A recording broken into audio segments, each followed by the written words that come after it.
Hi guys, welcome back to our YouTube channel. So in this video tutorial, I'm going to show you how to log into WhatsApp without verification code in 2023.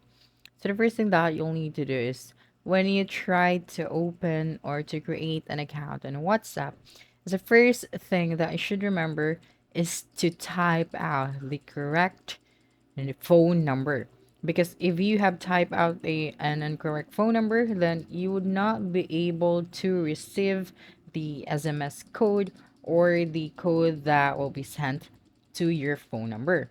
Now, the second thing that you should remember is you have to make sure that your cellular data or SIM card has a signal, because in that way you'd be able to receive the code smoothly. Next is you can request for a phone call where they will going to call you and dictate the code that you are going to use for creating an account. Okay, so you have to type out your number correctly so they could call you. Okay, now the last step is to contact the help center. So just click on the three dots at the top right corner of your screen and then select help.